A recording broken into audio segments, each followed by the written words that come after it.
I need to preface this by saying that in the workshop, I draw a lot of lines that don't necessarily exist. Okay. I draw them to make a point. I understand that I'm drawing lines, and I understand that I'm making blanket statements that may not necessarily be 100% true to whatever belief system it is that you hold. Totally fair. From that standpoint, entertain the concept of what I'm about to put forward. Absolutely. All right. When we think about receiving, we think about it as the equivalent of somebody or something tossing a ball to us. Okay. All right?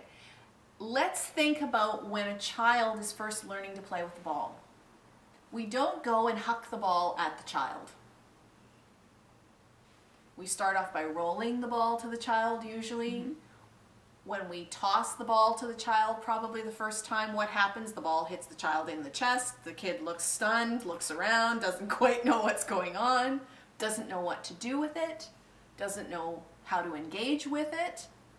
That's what typically happens with us when we're receiving signals. We're not conscious of them. We don't know what to do with them. We don't know what we're supposed to do with them. Once again, drawing the line, perceiving that the signals are coming from someplace else or somewhere else. I'm just trying to simplify the metaphor. Absolutely. Once you start getting a handle on, oh, somebody's throwing a ball at me. Oh, okay, my hands are free. You get ready. You catch the ball. If I just throw it at you without warning you or giving you a signal that something's coming, it's just going to hit you in the head. Or it's going to hit you someplace else and it's going to drop to the floor and you're not going to know what to do with it. The 6 acts of receiving material assists you to get ready to catch whatever balls are coming in your direction. Where the other half of that metaphor gets really exciting,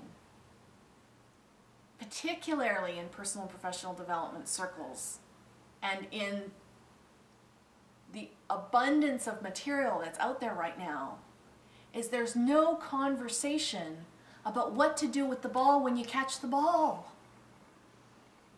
Except, now I have this ball. It's not about the having of the ball. It's about tossing it back.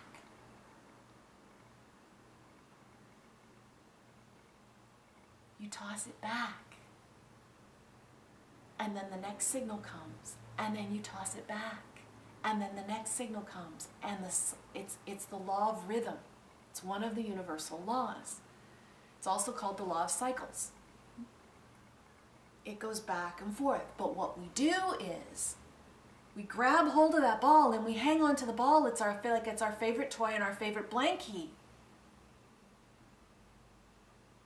When the next piece, the universe, God, higher self, whatever label you want to put on it, is going, hey, wants you to toss it back in such a way that we could start getting, you hear about people talking about being in the zone. Right? Being in the zone, being in the rhythm, where time just flew. Because you're in it, you're in the moment, you're in the exchange of the energy, whatever you perceive that exchange to be. That's why I talk about it like tossing the ball.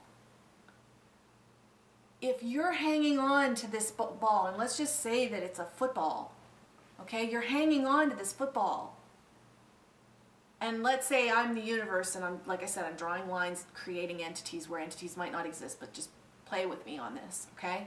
And I have a beach ball that I want to toss you. I can either throw it at you, but you're not going to be able to catch it. Why? Because your hands are already taken up. Because your hands are already taken up. You're still hanging onto the football. And what's exciting is when you start playing with this concept, when you start just exploring it and being in the curiosity and the adventure of it, what happens is that it's not singular. It's not you throw the football back to me, then I throw the football back to you, then you throw the football back to me. Sometimes what it is you throw the football back to me and I throw you a beach ball. And then you throw the beach ball back and then I throw you a medicine ball. Whatever, okay? Or what happens is while you're throwing me the football, I'm throwing you the beach ball. It doesn't have to look like a singular course of events. And what gets exciting is when the signals start coming fast and thick. What used to happen for me is I get a signal, and I'm using the term signal because it's the most neutral word that I've been able to come up with so far. If somebody else comes up with a better word, let me know. Okay? But I get a signal, and I used to wait until I got that signal at least 3 times from different sources in my life before I would acknowledge it as a direction that I could choose to take that was in my highest good. The challenge with that is I suddenly realized that I was presuming that I was off track most of the time. We presume, with the way our society is wired, is that we are off track, that we have to find our purpose, that we have to look for the right direction because we're probably by default on the wrong track. When I started presupposing that I was on track and that I was on purpose just by virtue of the fact that I'm here,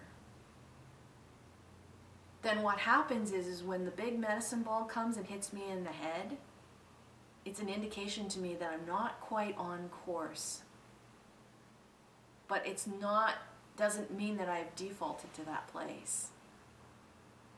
So now what happens is I don't have to wait even for the 3rd confirmation. By the time the 2nd one shows up, I already get that I'm being hit in the head with the medicine ball, and I'm like, okay, I got it, and I run with it, and it's so much fun. And sometimes, I will admit, when it starts to call up some of the things that are not so much fun, the learning is so worth it that it doesn't really matter. I think I understand the catching the ball. That makes sense to me. Mm-hmm. You know, when an opportunity opens, I've certainly had the experience of having signals of going in a certain direction, I think. Mm-hmm. I think everybody can relate to that. I'm not so much understanding what throwing the ball back looks like. Uh-huh. Except for maybe like just taking the opportunity that's been given to you, but I have a feeling it's a little bit more than that. It is that in so many ways. It is more, but I want to address to you why it is that. Because so many times people get their signals, and what happens is they don't receive them. How so? They don't actually take action on what it is that they've received. The taking action is key. You can hand me this pen. You can give me this pen, and I'll receive it. But unless I take action with this pen, what good is this pen? It's a hunk of plastic. It's a hunk of plastic. It's got some ink in it, but I need to take action with it. The tossing the ball back is the equivalent of taking action with what you receive, whatever that looks like. And that would vary depending on what the signal is. Exactly. Obviously. Exactly. Okay. That makes sense.